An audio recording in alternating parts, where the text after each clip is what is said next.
압권 시작합니다. 오늘의 주제는 청년이 망한 나라 대한민국입니다. 예, 어떤 어떻게 내용? 망했는지 좀 말씀드리겠습니다. 진짜 망했어요? 망하지 않게 해야죠. 그러니까. 그러니까 우리가 그 매크로 지표 볼 때 네. 주식시장을 볼 때 미국의 고용 통계 관련해서 관심이 되게 많아요. 고용이 강하면 경제가 좋으니까 금리를 좀 올려야 되고 네. 고용이 좀 약하면은 금리를 내려야 한다. 뭐 이래가지고 뭐 고용 지표 나올 때마다 증시가 좀 출렁출렁하잖아요. 네. 근데 한국은 좀 어떨까라고 봤을 때 고용이 경제의 온도계다라고 하면은 지금 같이 차트를 보시면은 네. 경제활동 참가율도 쫙 올라가고 오. 고용률도 쫙 올라갑니다. 고용률은 62.6%, 경제활동 참가율은 64.3%, 실업률은 고작 2.7%. 야. 통계 작성 이후에 최고의 어떤 우리 태평성대를 누리고 있는 그런 지표를 보여주고 있습니다.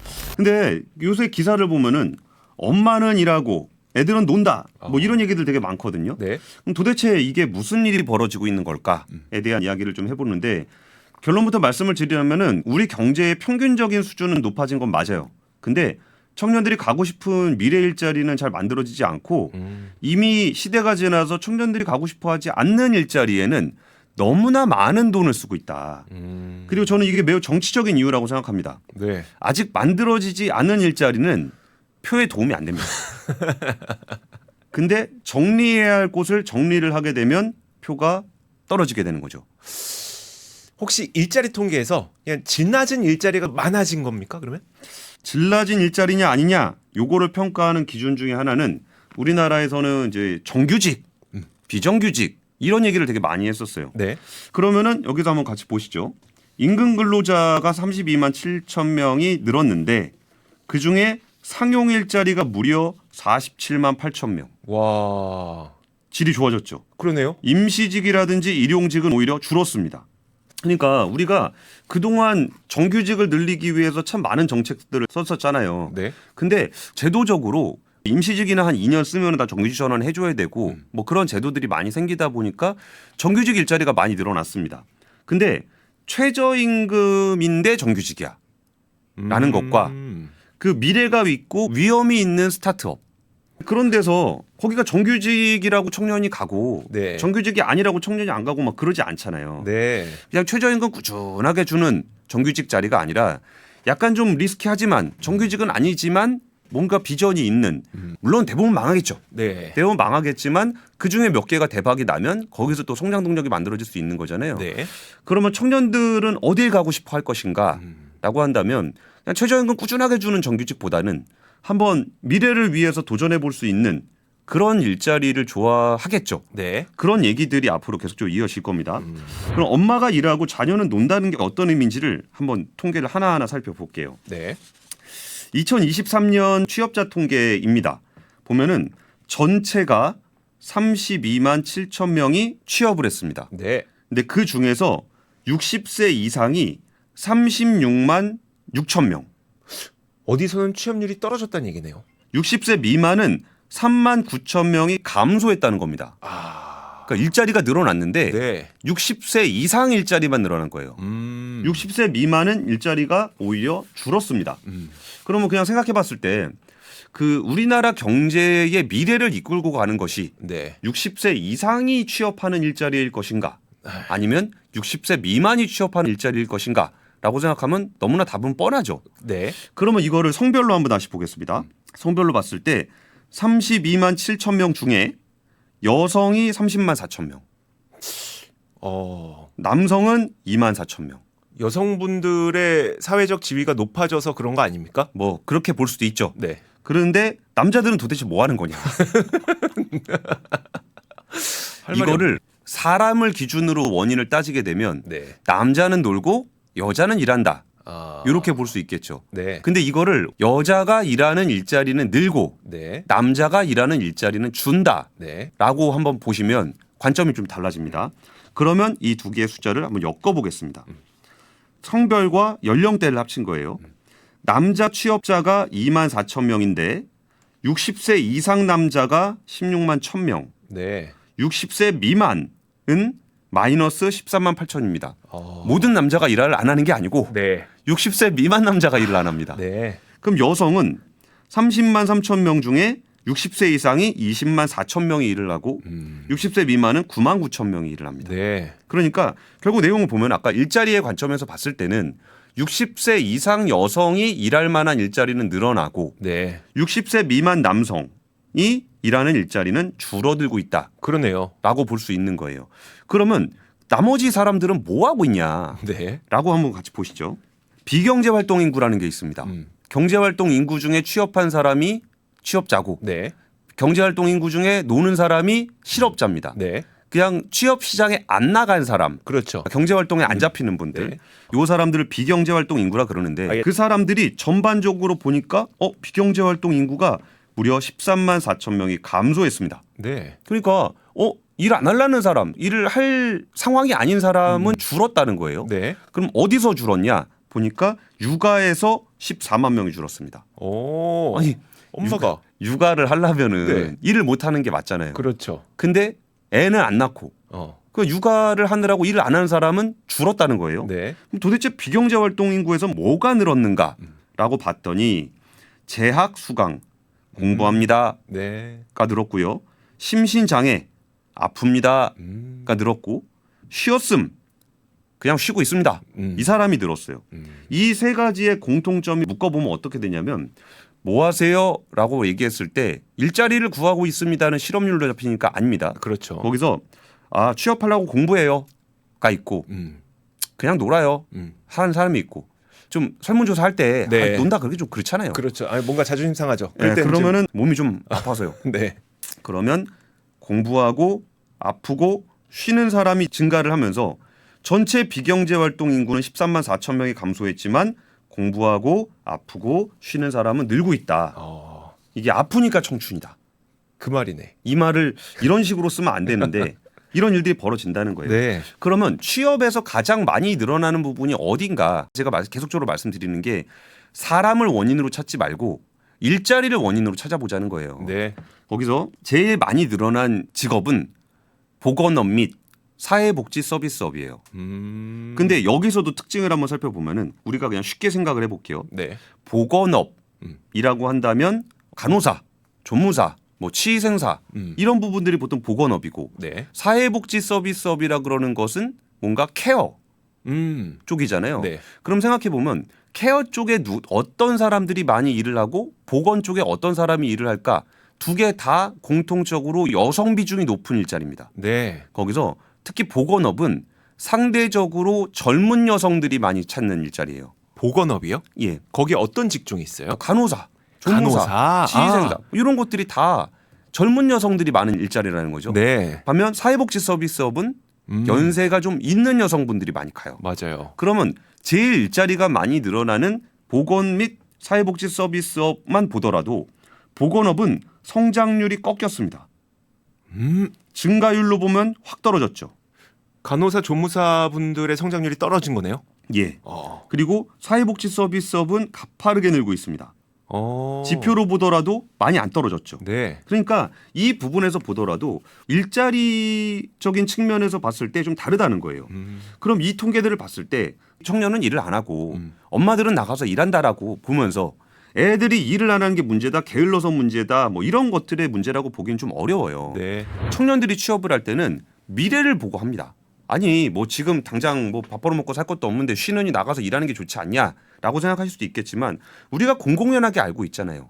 처음에 취업했던 것이 어디냐가 끝까지 내 인생을 좌우한다라는 거가 굉장히 공고하게 돼 있다는 걸 잘 알고 있습니다. 실제 그거는 어떤 기분 탓이 아니라 KDI가 만든 통계에서도 확인해 볼 수 있는데요. 대학 서열의 임금 프리미엄이라는 지표입니다.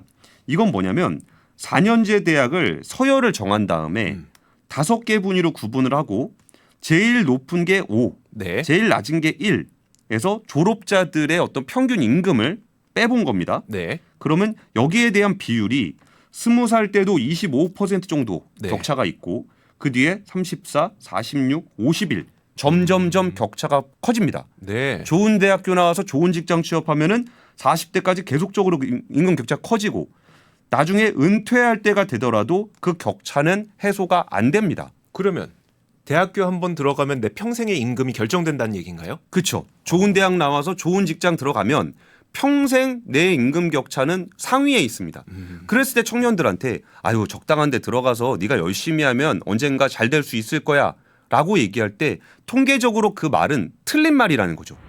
그러면 요새 청년들은 어디 주로 취업을 하느냐? 오늘 제가 통계치를 갖고 오진 않았는데 청년 취업률 중에 라이더가 굉장히 많습니다. 라이더가 우리 배달하시는 분들. 예, 예. 네. 그럼 그 라이더가 왜 많는지 그 직업의 특성들을 그냥 단순하게 생각해 보셔도 우리가 치킨 배달 올 때 네. 어르신들이 주로 오나요? 젊은 사람들이 많이 오나요? 젊은 분들이 와요. 아 젊은 분들이 많이 오죠. 네.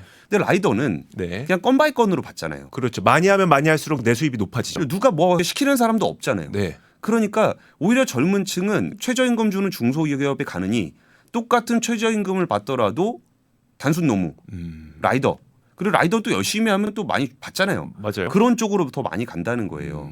그럼 여기서 어떤 구조적인 문제가 있는지를 좀 살펴보면은 예를 들어서 제조업 같은 경우는 특근까지 하게 되면은 월급 많이 받습니다. 맞아요. 아무리 열악한 제조업이라고 하더라도 특근해가지고 밤 늦게까지 열심히 일하면 최소한 연봉 4천 5천 원 받을 수 있었어요. 네. 근데 그런 부분들 때문에 일자리를 많이 유지를 해주는 건데 이게 한국은행이 발표한 이자 보상 비율이라는 지표예요. 네. 어떤 회사가 있는데 이 회사가 돈 벌어가지고 이자 내는데 몇 퍼센트를 쓰는가 보여주는 건데 100% 미만이라는 거는 네. 돈을 벌어서 이자를 못 갚고 있다는 겁니다.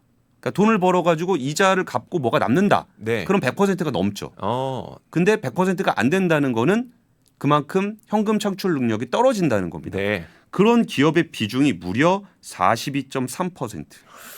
10개 중에 4개가 이자도 못 갚아요? 이자도 못 갚고 있다는 거죠. 어. 근데 거기서 야 42%면 되게 높은데 뭐가 일시적인 문제인가라고 봤을 때 네. 그전에 좀 괜찮았을 때라고 하더라도 40%가 넘어요. 그러네요. 그러면 우리가 단순하게 생각을 해보는 거예요. 아니 회사가 돈 벌어서 이자도 못 갚어. 네. 근데 그런 기업이 직원들의 처우를 개선하고 최저임금 이상의 급여를 줄 수 있을 것인가? 없겠죠. 그런 게 별로 없죠. 네. 그럼 이런 기업들이 미래를 위해서 투자를 하고 거기서 앞으로 더 나은 미래를 꿈꿀 수 있을 것인가? 없겠죠. 그럴 수가 없죠. 물론 여기서 분리를 해서 보긴 해야 돼요. 네. 어떤 부분이냐면 이 회사가 앞으로 미래가 되게 밝기 때문에 계속적으로 투자를 하면서 미래 성장을 위해서 투자를 하다 보니까 이게 버는 돈이 좀 적다. 아, 그럴 수 있겠네요. 그럴 수 있죠. 네. 반면에 아예 산업이 꺾여서 노후화되고 사양 산업이 되다 보니까 돈 벌어서 이자도 못 갚는 기업들이 어떻게 계속적으로 유지가 될 수 있을까라는 부분에서 좀 아픈 얘기지만 우리나라가 가지고 있는 중소기업 정책, 네. 중소기업 지원 정책에 어쩌면 큰 문제가 있을 수 있다라는 겁니다.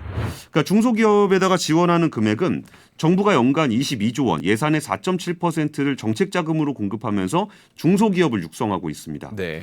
정부 보증 중소기업 대출 규모가 GDP의 4%, OECD 평균 0.1%에 비해 40%가 넘습니다.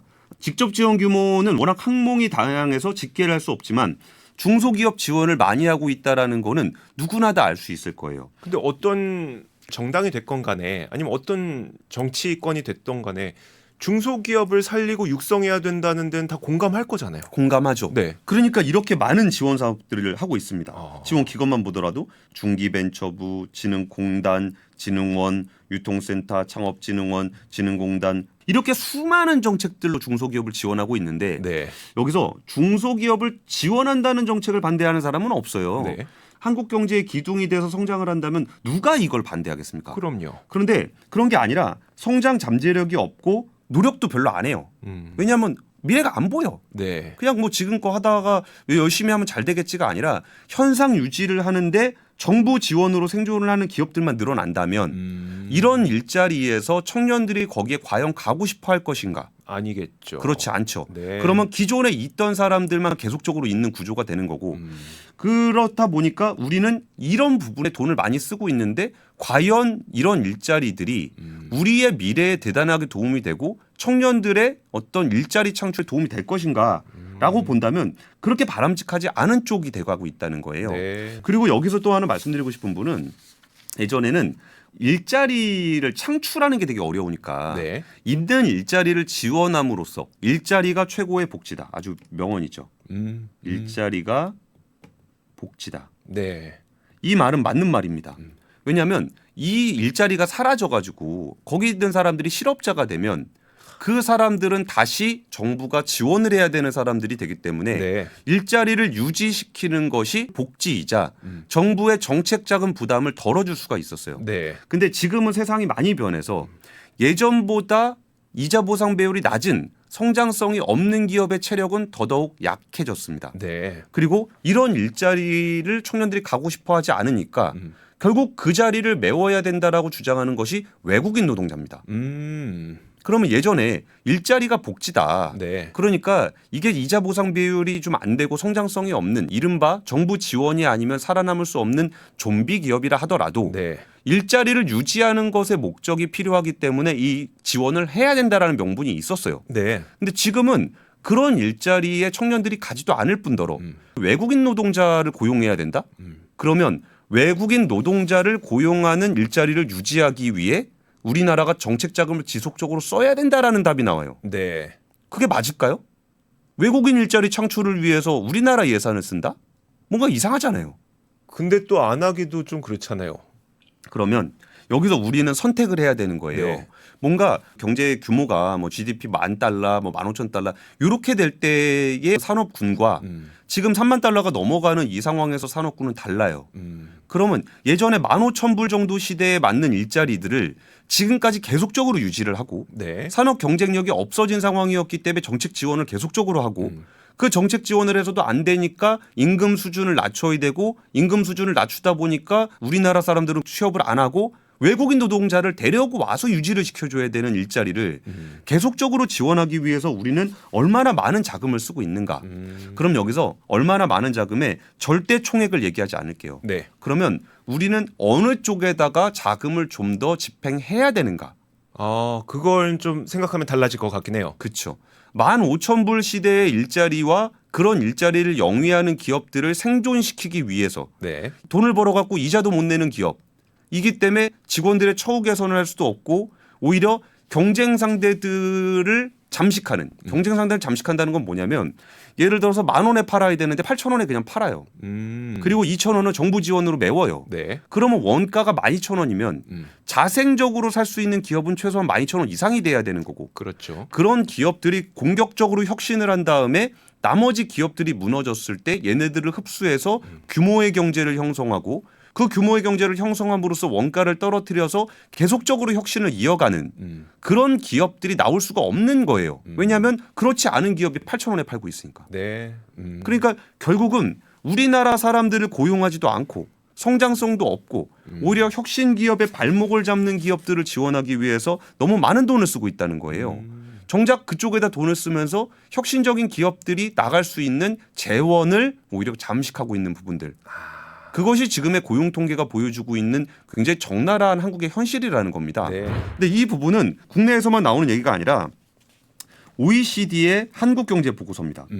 좀비 기업이 퇴출이 되면 인적 자원과 혁신적인 기업으로 흘러갈 수 있다. 좀비 기업이 지원금을 바탕으로 치킨 게임을 벌이면 경쟁 회사들도 좀비가 되고 근무하는 사람들에게 악영향을 줄 수 있다. OECD가 밖에서 한국을 바라보고 쓴 보고서가 이 내용이라는 거죠. 그렇죠. 그래서 중소기업을 지원하지 말라는 얘기가 아니에요. 네. 중소기업은 기업 성장을 목표로 해야 하며 좀비 기업을 생존시키기 위해서는 곤란하다. 그런데 한국은 이미 중소기업을 지원하기 위해 거의 1,000건의 프로젝트가 진행되고 있다. 중소기업이 규모의 경제를 누리기 위한 지원책은 필요하다. 생산성 향상시키기 위한 지원이 필요한 것인지 연명하는 데 필요한 지원은 바람직하지 않다.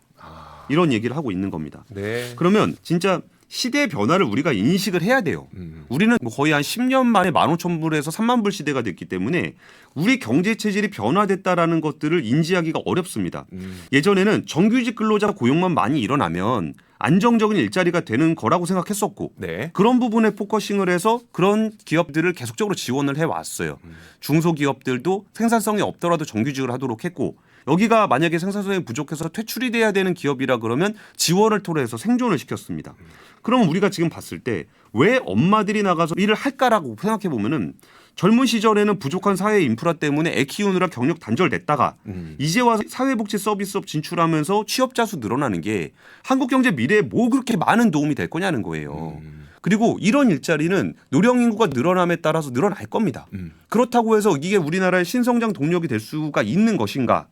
그리고 애들이 일 안 한다고 혀만 찰 게 아니고 네. 애들한테 야 최저임금 받고서 너의 미래는 최저임금 상승률과 똑같이 갈 거야. 대신 정규직이야. 이런 데 가서 일을 하도록 할 것인가? 아니면 이들이 뭔가 꿈을 펼치고 혁신에 도전해보고 비정규직일지언정 이런 데를 한번 도전해볼 수 있는 일자리를 많이 만드는데 정책 자금을 지원할 것인가? 여기에 대해서 우리는 판단을 해봐야 된다라는 거예요. 근데 우리가 정말 그들의 혁신을 위해서 얼마나 지원을 했는지를 생각해 보면 네. 아까 말씀드렸던 것처럼 혁신이 없이 사양 산업이 되고 있는 분야들은 혁신이 일어나게 되면 회사가 망할 수도 있어요. 그러면 이런 회사들 타겟으로 해서 예를 들어서 내가 혁신적인 중고차 플랫폼을 만들어 가지고 진짜 중고차 시장의 규모의 경제를 만들어 보고 싶어라고 했을 때 우리는 뭐라 그랬습니까? 골목 상권 침해라고 탄압했습니다. 네. 청년들이 간다고 하는 단순 노무직 그중에 라이더라는 직업도 이전과는 좀 다른 직업종이긴 하잖아요. 근데 이런 기업도 배달의 민족이나 쿠팡 같은 혁신 기업들이 없었다면 청년들이 많이 가고 있는 그런 일자리조차도 창출하지 못했을 거라는 거죠. 그래서 파괴적인 혁신이 일어날 때마다 그 지역에서 정부 지원과 그 산업을 보호하는 정책으로 있던 부분들이 오히려 혁신의 발목을 잡고 여기에 대한 지원을 줄이게 하는 것들을 넘어서서 아예 이 산업을 태동하지 못하게 했습니다. 그랬을 때 우리 청년들이 쉬었음, 아파요, 공부해요 라고 얘기하는 것을 단순히 아이고 요새 애들이 뭐 군기가 빠져서 그래 라고 비난해야 될 것인가 네. 아니면 여기서 달라진 우리나라 경제 규모에 맞는 혁신이 일어날 수 있는 부분들을 얼마나 더 지원을 할 것인가를 고민을 해야 되고 지원금이라는 건 무한정이 있을 수 없기 때문에 기존에 있는 연명하는 기업들에 대한 지원을 축소시킬 수밖에 없다라는 것들을 우리는 좀 진지하게 고민을 해야 된다는 말씀을 드리고 싶은 거예요.